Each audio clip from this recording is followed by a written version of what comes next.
ओह,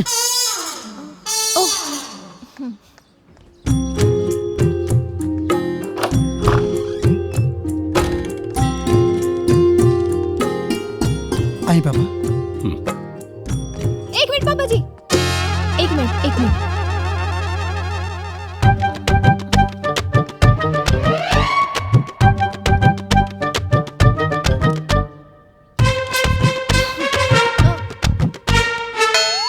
अब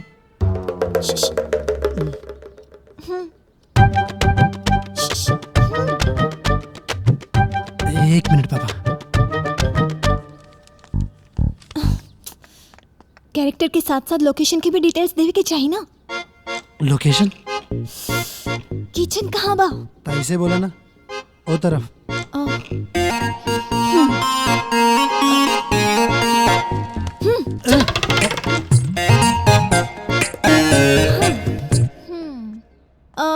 थाल कहाँ बा? थाल थाल ई ना, बड़ा थाल। बड़ा थाल। बड़ा थाल का करी?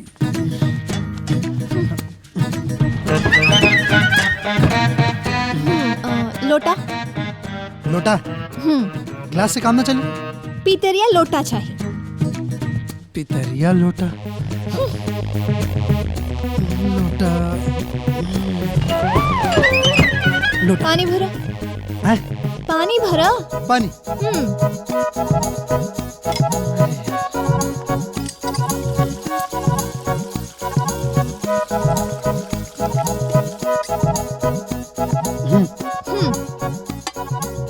चलो है? आवा। पापा जी, माँ बाप के पाँव में स्वर्ग होला। ऐसे हर इंसान के अपने माँ बाप की सेवा करे के चाहिए। पापा जी पैर रखी ना पापा जी।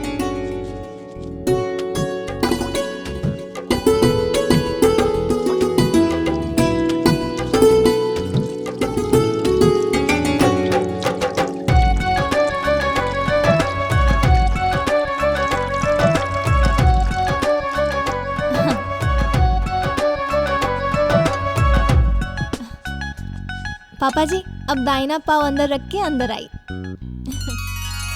बड़ बुजुर्ग कहेले एक अइला से ना घर में हमेशा बरकत बनल रहेला। हम बैग लेके आओ तानी। हाँ। अच्छा पापा जी, रवा तो सफर करके थक गए हो कब ना, एक काम करी, रवा ना फटाफट नहा ली, हम ना फटाफट जाके रवा खातिर नाश्ता बना देता ना। हाँ? बबुआ घरवा बड़ा नीमन बा, कितना किराया दे लो? पापा ही कंपनी की तरफ से है। अच्छा अच्छा, बाथरूम कहाँ बा? केने बा? है ने बा। हाँ।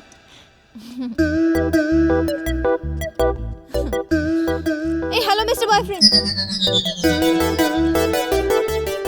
ए पापा जी के नाश्ता में का पसंद बा? नाश्ता में? हाँ? कुछ ना, बस शुद्ध घी के पराठा, सूजी के हलवा, दही, अचार, बस यही कुल। अच्छा ठीक बा, चलो हमरा साथ किचन में। हाँ।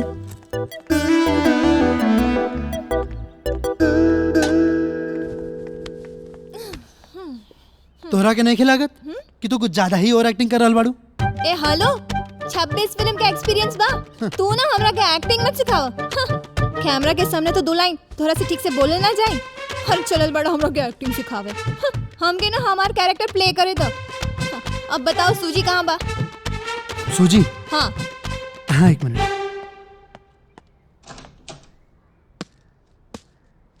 हाँ ये ला।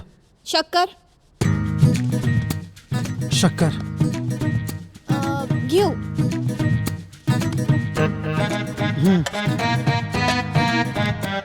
बनाई के में कढ़ाई द।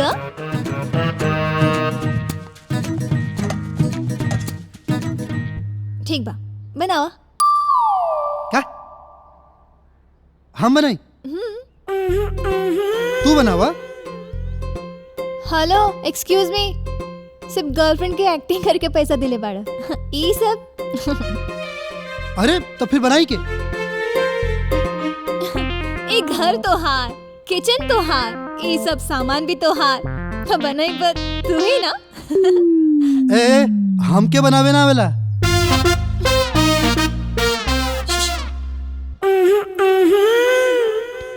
मोबाइल बा हाँ बा। तो ऑनलाइन ऑर्डर कर दो।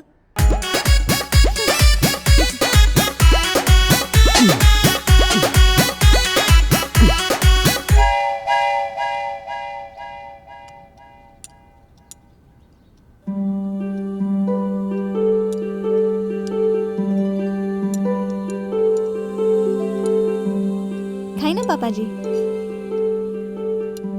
खाएं। और तू फटाफट खा ला, ऑफिस जाए के बाद। ऑफिस? लेकिन हम तो 2 दिन की छुट्टी ले ले बानी। ऐसे कैसे छुट्टी ले ले बाड़ू? चुपचाप ऑफिस चला। अरे हम कहानी ना कि हम 2 दिन की छुट्टी ले ले बानी। होके जाए के बाद तो तू जा, हमके तंग मत करो। आज तो पूरा दिन हम पापा जी के साथ घर में ही रहब, उनका के छोड़ के कहीं ना जाए। अरे अरे जब बच्ची छुट्टी ले ले बिया तो काहे ओकरा बेकार में तंग करता रह। तारा ऑफिस जाए के बाद जा ना। ठीक बा पापा, हमके वैसे भी लेट हो रहा बा, ऑफिस जाता नहीं। ध्यान रखिए। अरे नाश्ता तो करके जा। हाँ हाँ कर ले। लड़का भी ना। पापा जी कुछ दी का? अरे ना। अच्छा बेटा, तार घर कहाँ? गाजीपुर। तारा घर में के बा? बस एगो बड़ बहन बाड़ी। आ तार माई बाबूजी? माई बाबूजी जब हम 5 साल के रहनी तबे वो दुनिया छोड़ के चल गए लोग। अरे बेटा माफी चाहता नहीं बेटा, हमरा मालूम ना रहे। हम खामखा तारा के दुखी कर दानी। अब देखो होनी के सामने केहू के ना चलेला। अच्छा सोचा अगर तार बाबूजी आज रहती तारा साथे रहती तो तू काका कर तू? हम ना अपना बाबूजी के हम अपना स्कूटर पे ना पूरा शहर घुमाईती और बीच सड़क पे रोक के आइसक्रीम खिलाती और मकई की हुर्रा खिलाती और ना बहुत सारा शॉपिंग करके ना बाबूजी के पूरा जेब खाली कर देती। तो चलो हमू तैयार बानी, हमार जेब भी खाली होके खातिर तैयार बा। हमरा के शहर ना घुमाईबू? ठीक बा।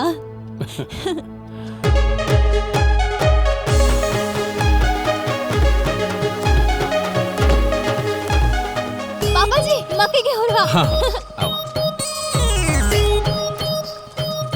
चाची जी बेटा। तनी एगो मकई के हो रहा। हाँ एगो रवा भी खाई ना चाची, दुगो। अच्छा ठीक। ए ली तू खा। ना खाई ना। तू खा, पहले तू खा दे तारी।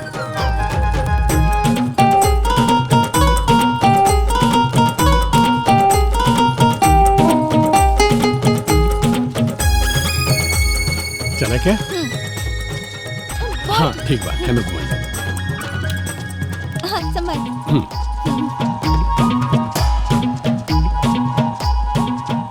खाली बा हो? हाँ हाँ खाली बा। बैठे बैठे बैठे। आए पापा जी। हाँ आराम।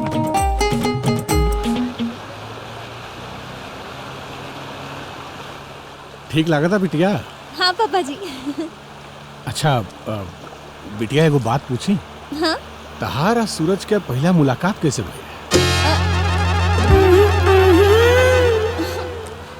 ऐसे ही जैसे हर लोग के मुलाकात होला। अरे बेटा लेकिन हर कोई के कहानी अलग अलग होला नू। हाँ पापा जी, एकर मतलब रौरो भी कौनो कहानी हुई मम्मी जी के साथे।